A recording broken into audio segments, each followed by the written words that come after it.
I really appreciate the opportunity to be here and speak to your community. I am honored to be able to present today. My topic is known by different titles, and the title page indicates it. Mostly in the press, you hear them referred to as the forever chemicals. And so we're talking about per and polyfluoroalkyl substances, which are often known as PFAS in the collective, or PFAS, depending on the technical approach people are taking. So the things I'm going to cover in our talk today is, what are PFAS and where do we find them? What do we know about their health effects? Importantly, what's being done, and what's being done by whom and when? And then where critically will we see action and attention going forward? This talk reflects my experience in a state environmental agency, identifying and then addressing the issues associated with PFAS. Any opinions I offer today are my own and not necessarily the organization I currently work for. So why PFAS? With climate change and any number of environmental topics that we could be talking about, lead in drinking water, air quality improvement, addressing environmental justice, mitigation, resilience, why PFAS? PFAS is important because we are learning a lot about the health effects of PFAS. And I would say that in my experience of working in government, the amount of information is coming in very, very quickly. It's probably one of the areas that has grown in attention the fastest in my entire time in government. We hear a lot about what governments will be acting on PFAS. There will be action at the federal and I suspect the state levels. I would argue that it's a topic that has already grabbed some degree of popular attention. I don't know if anybody saw this film, but a few years ago, you have, okay. A few years ago, Dark Waters came out, and it was a story about an attorney who started representing a farmer in West Virginia, bringing claims against the manufacturers of a number of these compounds. And the film is an interesting depiction, not only of an individual's struggle against companies, but how long have these companies known about these issues? And what role will they be required to play in addressing these issues? Communities are already addressing PFAS, and I'll talk about some of the ways. You have seen that there are communities out there. Some of you may live in communities that have identified a PFAS problem. It poses a variety of novel issues when you think about environmental regulation and protecting public health. We are learning new ways of measuring PFAS. I'll talk more about some of the challenges there. Where are the many ways and places it's found? How to regulate them? What are we going to do with the PFAS we find in terms of safe disposal and destruction? What are alternatives we can use? Because as you're going to see in a moment, PFAS are chemicals that are used in a variety of very popular applications.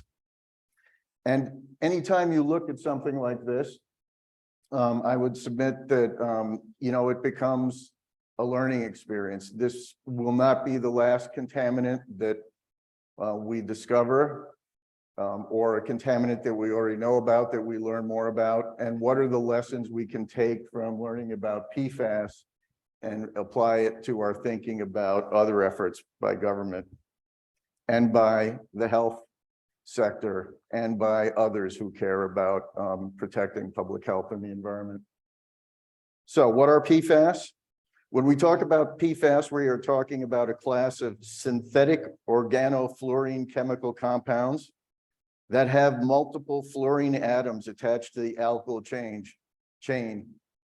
This will be the extent of the chemistry lesson. I will not do honor to beyond this, but nevertheless, what you're seeing is the C represents the carbon atoms. That plays a big role in defining what a PFAS chemical is. You will hear when people talk about this in more depth, the long chain PFAS, meaning which generally are the older compounds that we are dealing with in a number of ways, and then the shorter chain compounds that are being used as alternatives and proposed. It, frankly, when we talk about PFAS, generally, sometimes we're talking about a limited universe of chemicals that have been studied more. You hear sometimes people talking about PFAS, which is perfluorooctane sulfonic acid, or a PFOA, which is perfluorooctanoic acid. And again, this will be the last time I use those words. I will use the acronyms. But sometimes we're looking at individual compounds. Other times people want to talk about the class, anything that has carbon atoms in it, it gets into the issue of how we regulate and how we address these compounds going forward. Because we have learned in the course of this discussion that as certain chemicals stop getting used, others are being used in their place. What do we know about them? What should we be saying about them? And you will hear different actors saying that we should be looking and regulating as a class. More about that in a little bit. The PFAS are a family of chemicals. They've been used since the 1950s to manufacture stain-resistant, water-resistant, and non-stick products. This is a great representation by our colleagues at the Washington Department of Ecology. You see, these are all the different types of uses that you can see there: food packaging, outdoor clothing, carpets, leather goods, skis, snowboard waxes. This picture is a big favorite. This comes from my old agency. That's your microwave popcorn envelope there. In you know, what kinds of compounds are used in the lining of that for the microwave compounds. On the right, that's a picture of firefighters using firefighting foam to deal with a major incident. The firefighting foam is an area that I'm going to spend some more time talking about in a bit. This image comes from our colleagues at the department in New Jersey, the Department of Environmental Protection, and it is a depiction of the many ways that PFAS can affect our environment and therefore affect us. I'll be highlighting certain parts of this tableau as we go forward. But what, you know, PFAS, as we've come to learn, stay in the environment for a long time and do not break down. As a result, PFAS have been detected in soil, water, air, and food. We are learning that PFAS can accumulate in the food chain. Exposure can occur when someone uses products that contain PFAS, eating PFAS contaminated food, drinking PFAS contaminated water, and the discharge of wastewater, whether it's from industrial processes or even our own domestic uses, given the presence of PFAS in the system. When ingested, PFAS can build up in the body, and over time, these PFAS can increase to levels where health effects can occur. So what do we know about those health effects? The things that we have been focusing on. Peer-reviewed studies have shown that exposure to certain levels of PFAS can lead to reproductive effects such as decreased fertility or high blood pressure in pregnant women, developmental delays in children. Those are some of the more short-term health impacts that we're concerned about. Then there's also the increased lifetime exposure for increased risk of cancers, the ability of the body's immune system to fight infection, interference with a variety of other normal biological processes. So we know that because of their persistence in the environment, we are finding PFAS in the blood of people and in animals all over the world. They show that, again, the challenge of dealing with this is there are literally thousands of chemicals and compounds that fall in this category. Some have been studied more than others. When we talk about the regulatory actions in drinking water, you'll see that there are some that a number of governments have focused on, but it still raises the question of more research being done, and certainly there will be continued to be toxicological studies, medical studies on this whole class of compounds. So what are we doing about PFAS? In the balance of my presentation, what I'm going to do today is talk a good bit about drinking water, because that's been the area where there's been a lot of time and a lot of attention. We'll talk a bit about firefighting foams. We'll talk a little bit about litigation, to again address the issue of accountability. We'll talk about surface waters. We'll talk about land application, which is a phrase that people don't use every day, but it has a pretty important component here. Air deposition, food legislation, and the ongoing development of our science and standards. So drinking water. Concern has been growing that exposure through drinking water contaminated at levels can produce health effects. We started, I know in the case of Massachusetts, we started with drinking water because it is a point of exposure to everyone. People are drinking the regulatory standards. We use 2 liters a day. That's an exposure point if you have a contaminant in it. This picture comes from the Concord, Massachusetts Water Department, and it is designed to indicate what levels we're looking at. You will sometimes hear exposures in terms of parts per million or parts per billion. A number of our environmental programs use those kinds of metrics. When we talk about PFAS in drinking water, we are talking about parts per trillion.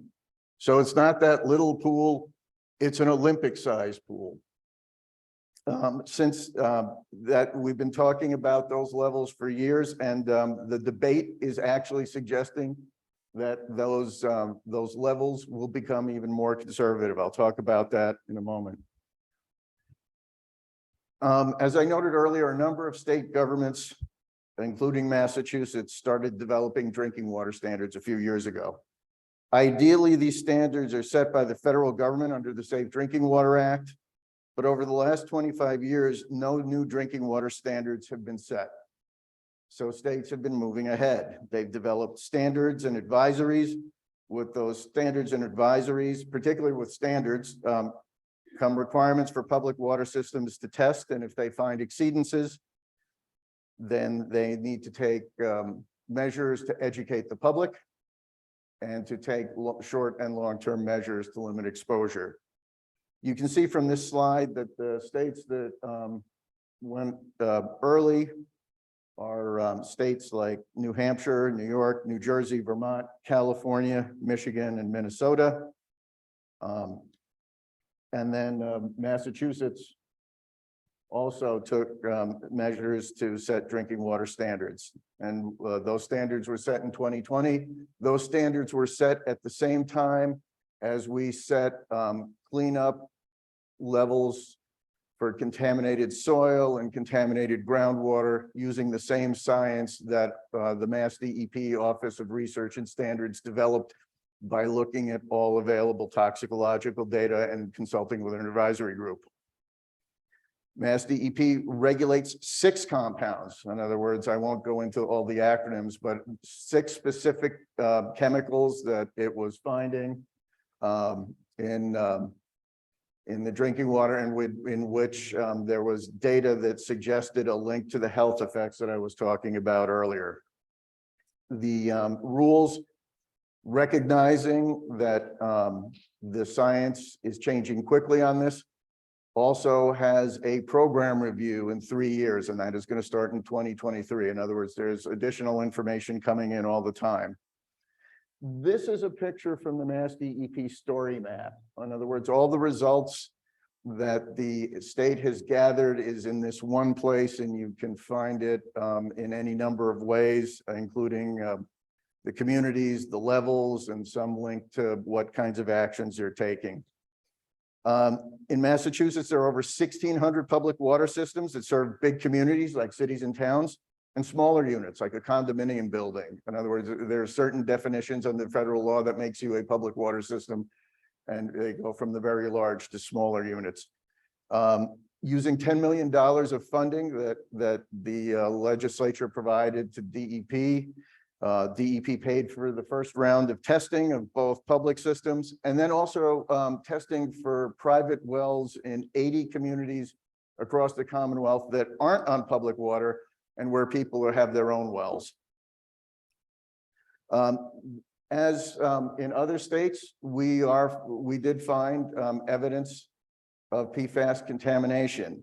Of those 1,600 systems, large and small, over 150 had results over the standards, and that includes a number of municipalities. And they're all in the process of undertaking short and long-term measures to deal with it. The short-term measures might involve turning off a particular source. In other words, do you have more than one well, and can you rely on another well if you realize you have this contamination? Can you make an emergency connection to a different water supply so that you're not using the contaminated water while you think about a longer-term solution, which very often involves treatment? Right now, over the past 2 years, the way big systems finance their improvements to their public water systems is through a program known as the State Revolving Fund. Over the past 2 years, each year, there have been $100 million worth of projects reflecting new projects to address PFAS in certain communities. So, in terms of, that's the state level. At the federal level, EPA has accelerated action on PFAS since the beginning of the Biden administration.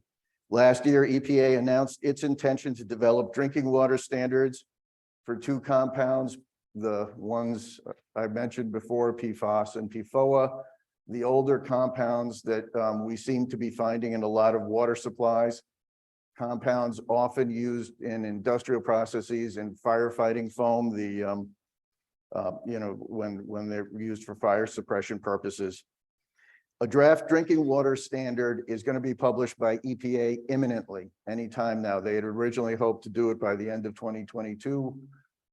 There is every indication that they will publish a standard in 2023. In mid-2022, an EPA scientific panel issued revised interim health analysis and advisories that will likely inform the rules that EPA proposes. And those health advisories are orders of magnitude lower, if you apply the information, lower than even the 20 parts per trillion that Massachusetts is talking about. You're talking about orders of magnitude lower, which basically means non-detect. So this means that systems will have to effectively find PFAS-free sources or treatment that's guaranteed to remove PFAS reliably from the finished water. We'll see what EPA proposes, but the indications are that the numbers are going to be going down. There's still a question ongoing. EPA had indicated earlier that it wanted to regulate the 2 compounds. It is still possible that it may regulate a class of compounds. In other words, there are a number of commenters who have suggested that it shouldn't be a contaminant specific rule. It should be a class-based rule, that if any of these compounds that we're talking about here, the broader universe, are found, you're not setting individual levels. You're saying that as a class, if you find it, you have to do something and begin the process of figuring out how you're going to treat it. The federal government has also provided funding through, again, that state revolving fund effort. It's $1 billion across the nation. I will say that it's providing hundreds of millions of dollars in Massachusetts alone to additional funds, and some of that goes to not only to increasing the amount of loans, but some loan forgiveness in the process. So drinking water is going to continue to be an active area in large part because of the federal actions that we're going to see. When the draft rule is out, that's going to give a pretty strong indication of where EPA is going on this. I talked a lot about firefighting foam, and firefighting foam is, again, it's been identified as one of the major sources of contribution of some of those chemicals. The older firefighting foams that use the older compounds were, have been particularly, the target of inquiry. We have several sites in Massachusetts. There are some sites on the Cape where there were major fire events where we've now seen the impacts to water supplies. There are cleanups going on in a number of communities. Obviously, as we learn, as people learn more about PFAS and PFOA, those are places you go to look because you know that there's the possibility of exposure. What has been going on? First of all, again, some of these older chemicals are now no longer being used based on federal and state actions. There's also been an effort to make sure that these things are taken out of circulation and replaced with safer alternatives. Clearly, there are times you need a firefighting foam that will suppress a fire. The idea is to make sure that we're continuing to investigate and use other alternatives. A number of states have had take-back programs, and it's amazing how far foams go because fire departments share things, federal facilities donate to local communities. There's any number of places. Massachusetts spent $250,000 last year collecting them and disposing of firefighting foams across fire departments in the state. And they could easily do another $250,000 worth of business just given the ubiquity of these materials. Again, litigation. Why do I put this after firefighting foam? Because a number of states, this isn't the only litigation. Obviously, this was litigation in a different situation, but then Attorney General Maura Healey, now Governor Maura Healey, filed suit against the manufacturers of firefighting foam, the so-called AFFF foams, to help communities recover the costs that they are incurring, to help states recover the costs they're incurring. As you know, under the environmental laws, there's a notion that those who cause the pollution should be responsible for the cleanup of the pollution. And so Massachusetts is one of several states that has litigation ongoing against the manufacturers of the foams. It's likely to take years to address the litigation, but nevertheless, it's an important first step in accountability. So where next? Again, there's our life cycle picture. I'm focusing on this corner of the picture to that blue part there and the treatment plant above it to demonstrate that we have to, as we look at things like drinking water, we have to look at other water resources. As I noted, PFAS is ubiquitous, and if it is being used in commerce, if it is being used by people, it is likely ending up in our wastewater streams.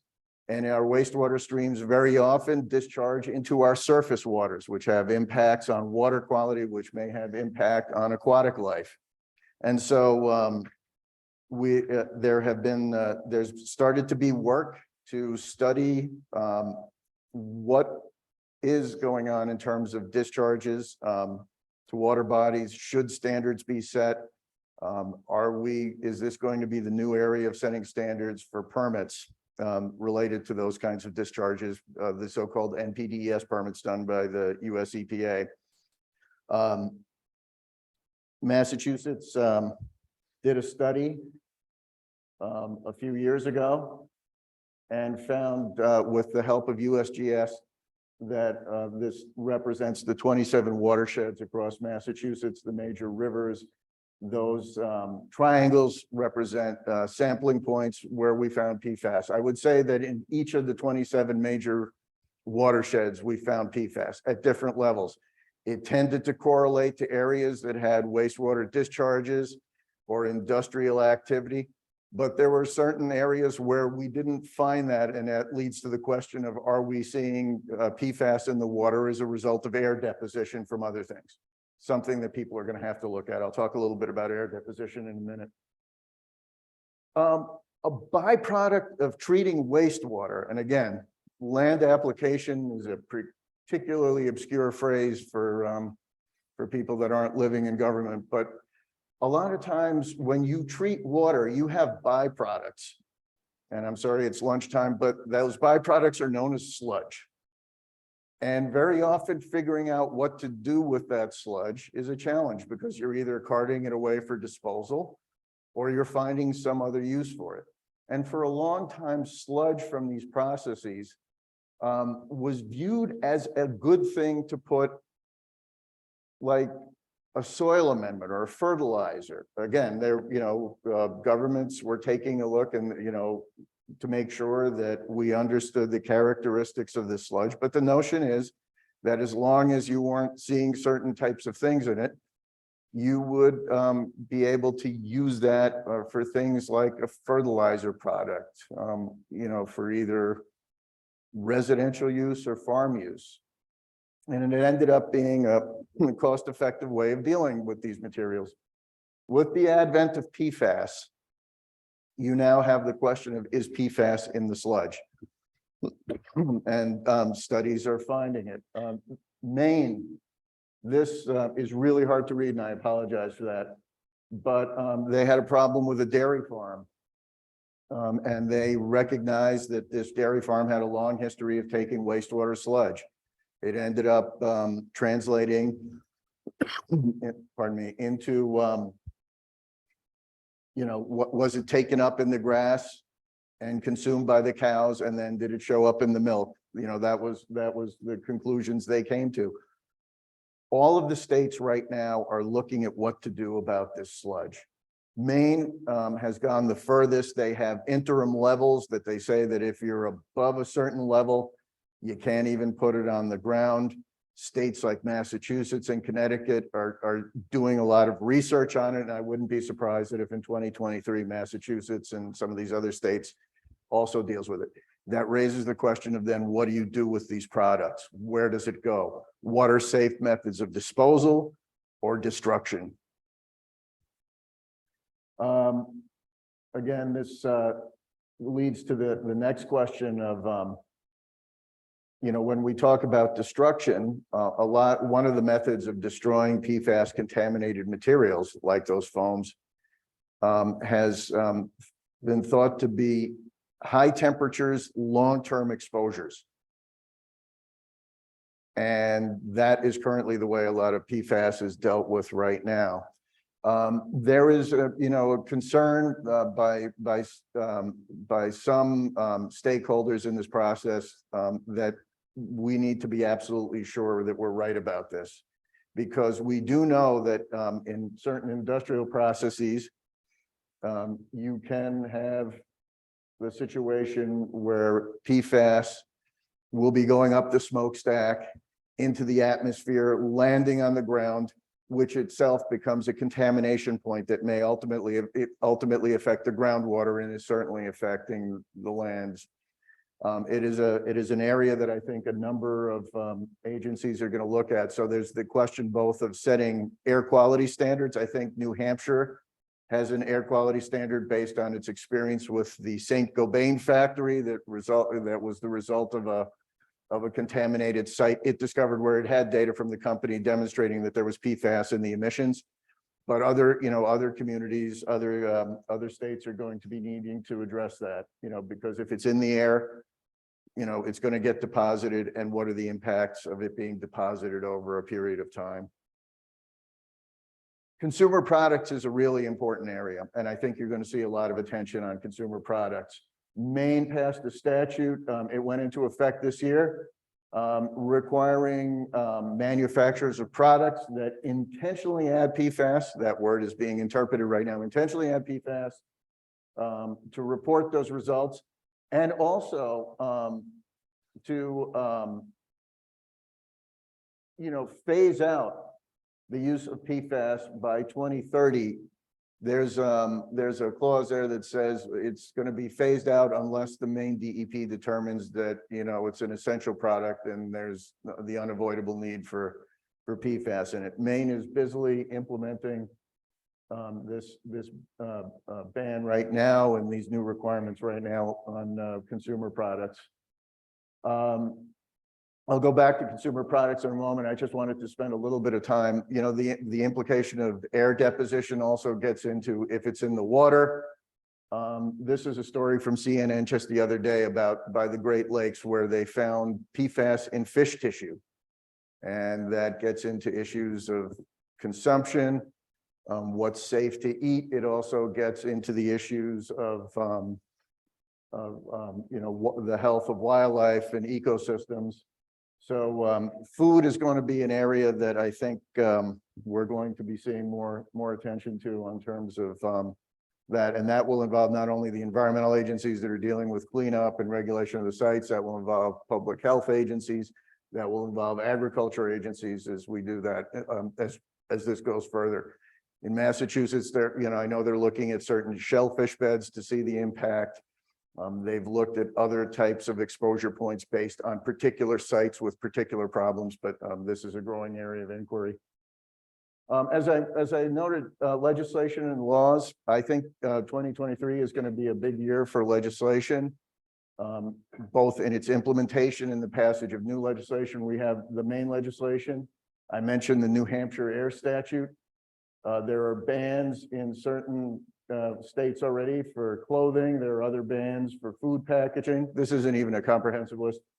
And then there's federal legislation that a very important topic is firefighters, not only the foam, but the gear they wear, the turnout gear they wear, which has been viewed as a major source of PFAS, and you know the search for alternatives is on. So there's federal legislation requiring federal agencies to investigate how firefighters can limit their exposures to PFAS while still recognizing that they're using gear with this issue. In Massachusetts, there was a task force, a legislative task force led by Representative Kate Hogan and Senator Sear from Cape Cod. Both of those legislators have had significant PFAS issues in their communities. They led a multi-agency, multi-stakeholder task force to examine PFAS, and they made a series of recommendations that deal with firefighting gear, recommendations that deal with consumer products, recommendations that direct agencies like DEP to take further action, like what are you going to do with improving water quality of surface waters, what are available, what are you going to do with land application. So this task force published its report in April. There are already a number of PFAS bills out there. I would expect you will see legislation that it certainly is going to be looking at consumer products. Again, I think encouraging more environmental standards. And a big piece of it will be funding, because any community that has had to deal with PFAS, as I noted before, is spending millions of dollars. An average treatment plant for a medium-sized suburban community in Massachusetts is about $7 million right now. And that's just to construct, and then operation itself ends up being even more of a burden. So the legislature will be looking at sources of funding, even as we consider the litigation to bring responsible parties to bear on that. So what to watch for? Again, EPA will be publishing drinking water standards. States, including Massachusetts, will consider and likely implement additional measures. Litigation will continue. Communities will continue to find PFAS and will need to address when they find it in their water supply. Discussions will continue on the debate whether or not it's time to regulate these chemicals as a whole class rather than chemical by chemical. Ongoing health studies. I know a number of public agencies, federal agencies and health agencies, state agencies and academic groups are doing studies. There's a number of federal studies going on in communities like Westfield or on the Cape where They know people have been exposed to PFAS to see what's happening with blood, PFAS levels in the blood, and those efforts will be ongoing. And then there will be an active discussion about safe ways to destroy or dispose of existing PFAS and those contaminated materials. So with that, I will pause here and see if there are any questions or comments, but I thank you very much for your time and attention.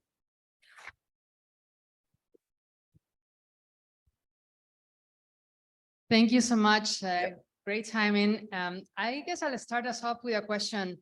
I have the bad fortune of being in one of those communities that has detected just barely over the the 20 ppt limit set by Massachusetts, which by the way is a lot more stringent than the federal level, which I believe is around 70. That's right. So, and of course, this has been across Massachusetts in the media about communities being alarmed about these amounts. And my first question is, I was wondering, is this attention being misplaced, given that, as you show, we can find PFAS in all kind of food, maybe milk, all kind of products. Is it really that dangerous? Well, no, wait. What I want to say is it really drinking the water at 20 ppt more dangerous than the exposure that we all have on a daily basis, given that these compounds bioaccumulate? And the second part of the question is, you talked a lot about treatment and about finding alternative sources of water when this happens, and less on the attacking the source of the problem, which is the use of these compounds in the products to begin with. So I was also wondering what has, if you could talk about the pushback from the industries that are using these compounds in their products has been like. No, that's great. Yeah, the first question, you know, we do have communities that are just over the limit, and, you know, the question of, you know, what does that mean? You know, under the Safe Drinking Water Act and the state authorities that you know, different states use, you know, the idea is to make sure that standards are protective and build in a degree of conservativeness to make sure that it's being protective. So, you know, if it's over, generally the way the program runs is, you know, people have to do something. There's an interesting issue I'll get to in a moment about, you know, what are you, if you're one of these communities that's just around the level. But, you know, again, given some of the things we see about the short-term exposures, risks to pregnant women, developmental issues, you know, the program is geared to, you know, address that. And that's why they've set those limits and required those actions. It's interesting. We have, you know, I know in Massachusetts, there are some communities right now that are between 0 and 20. And up until, you know, recently, until EPA came out with its new values, you know, those communities were just kind of keeping an eye on things, right? And some of them went and opted to go to treatment, knowing that, you know, if they're finding it, it's better to deal with it now. Others are sort of waiting to see. With the new federal advisory numbers, you know, and the you know, how low those are, I think those communities are going to be joining the discussion very quickly about eliminating, you know, PFAS exposure in the water. And the point, you know, one of the reasons why Massachusetts and other governments started there, we know people are exposed to water. Yes, there are other exposures. You may get it from your popcorn bag or your old Teflon pan, or any number of other exposures, you know, in food products and the things that you carry your food in. But this is one of the areas where people are exposed every day. It is important to know, it is important to address that. And so it is not the only answer. And as you know, this recitation indicates, it means that, you know, that particular discussion is driving also the discussion about how do we find the alternatives?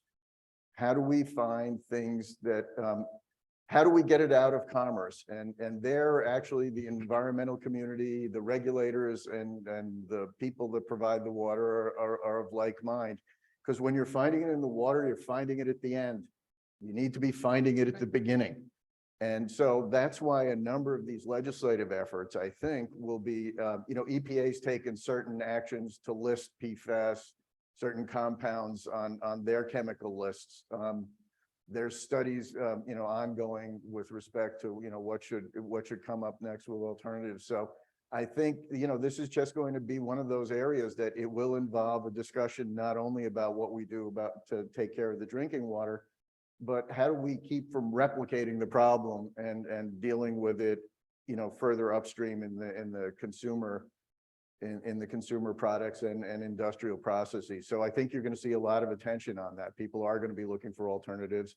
They are, like Maine, banning the chemicals in manufacturing, banning it in use, requiring reporting, all the measures that people take to try to get alternatives, used in commerce. Thank you. Yep.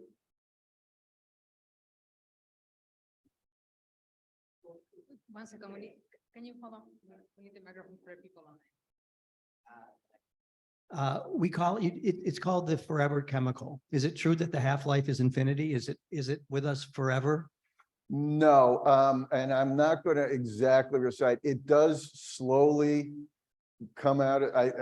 Is it 8 years? That's the half-life. It does. If you're not exposed to it, it eventually does circulate out of the bloodstream, but it takes a long time, is what I've understood. The other thing is it's called the everywhere chemical, right? It's everywhere. Is it true that it's in all of us? We all have PFAS in our bodies, for example. But we haven't all been tested. But again, where people have tested, they found it, and they found it at different levels. There was a study done in the population of Westfield, because they were near a military base, and they had, they were one of the first communities that were dealing with it.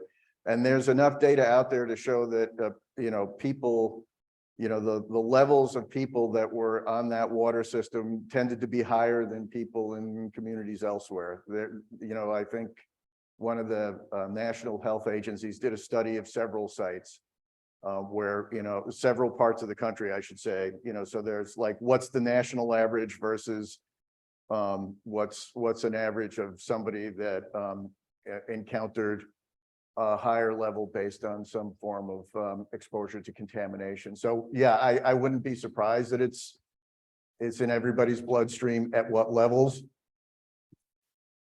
So, I mean, it's the miracle chemical as far as DuPont's concerned. It's Teflon, right? We've all used Teflon, right? We've all cooked with Teflon. So I'm guessing that means there's a good chance it's in our bodies if we've been cooking with Teflon forever. Yeah, I mean, you find it in things like dental floss. You find it in things, like I said, that nice shiny stuff in the inside of the takeout containers. Does that have PFAS in it? Yeah. It is interesting to think that if these new EPA numbers do come down as low as you're thinking, it probably is going to push for a banning at the manufacturer level, because I can't imagine that almost every community won't have it, which leads to a question that's from the chat. A lot of people are installing home filters, either in water lines or Brita filters. Could you speak to what homeowners can do if they wanted to try to tackle this problem? Yeah, great question. And that's something the agency spent a lot of time on. The most reliable way not to have PFAS is not to have the source. And so if you're in a municipal system, then they talk about treatment, and treatment is typically granulated activated carbon. And there are a lot of people spending a lot of time to figure out how long that carbon lasts before it gets saturated and therefore is less effective, which means that you're changing the carbon out regularly to make sure that you're getting the level of protection. For home systems, you can replicate it. There are two different kinds of systems: point of entry and point of use. Point of entry means the system is literally where the pipe goes into the house. and you have big tanks and other types of hardware, and all of the water is being filtered through those filters before it enters the house. Those are effective. And in fact, when agencies find high levels of PFAS, Massachusetts, particularly when those systems with private wells, if there's a homeowner that's had a problem, either the homeowner or MassDEP, depending on the circumstances, will install that kind of system. There are under sink systems. I think reverse osmosis works as well. I'm not going to get overly technical. I'm a liberal arts guy, but carbon and reverse osmosis work. Under sink types of treatment that have a big enough media have been effective. I am not convinced yet that your Brita filter will be a reliable source. That pitcher in your refrigerator.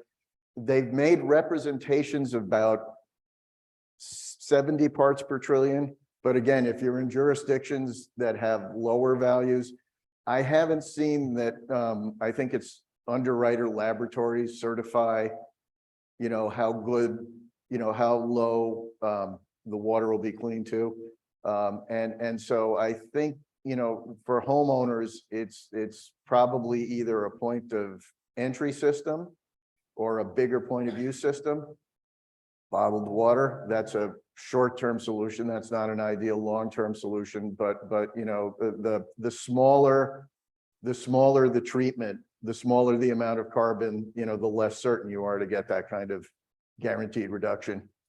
Just a quick follow-up. A lot of Eastern Mass is on the MWRA, which gets its water from the Quabbin, which gets treated all along the way. Yep. So is that system inherently PFAS high, low? I mean, MWRA did very well in its testing. In fact, because most of the water is coming from the Quabbin, which thankfully doesn't seem to have a lot of contamination. So the MWRA is doing okay. thank you. There's one other question. Speaking of your liberal arts background, thanks for a wonderful talk. Please, can you tell students a bit about how you ended up where you are, how you are using what you learned at MassDEP in your new job? Any advice for students considering careers in environmental policy? Well, in terms of advice, I would encourage anybody to enter the field. Lord knows we need you. And I would certainly, after 40 years in government, I'm a big believer in the types of things government can do. It was a wonderful place where you get to work on a variety of issues with a variety of people that, again, it has a real world impact. My current role, now that I'm not in government anymore, I'm very happy. I'm working for a nonprofit. We do a little bit, we're getting into the PFAS a little bit. This particular nonprofit is designed to help state agencies that are working on pollution prevention, recycling, better materials management. So this group does research, it convenes forums where state officials and other stakeholders can come together to talk about those issues. So in this life, I would, in my current role, I'm still trying to support all those people that are having to make, make those really tough decisions. And again, I encourage everybody to give a look. I'm not advertising for many more, but MassDEP's got a ton of vacancies. There's a big turnover right now, agencies, it's funny, a lot of the environmental agencies, they're about 40, 50 years old, which corresponds to the beginning of the, environmental statutes, clean air, clean water. A lot of bright people in their 20s started working those agencies, and now 20 plus 40 means people are retiring. So there's a tremendous turnover, tremendous opportunities. So I encourage people to take a look at that. Can I follow up on that question? So what kind of concrete skills would you recommend somebody to develop in order to get one of those entry-level jobs in state government? Well, the great thing is, again, the great thing is that you can approach it from a number of levels or a number of disciplines, I should say. there is always a demand for someone with a technical background, an engineering background, a chemistry background, a biological studies background. It's a competitive market out there, and, government needs those skills as well. In terms of if you're not going to be pursuing that, and there's a lot of the IT is going to be huge, we're doing more and more things with the processing of information. So there's literally almost any field you're in could translate into one of those vacancies right now. If you're more on the policy side, I'd say the best thing, would be to, just make sure that, you're staying up on the information.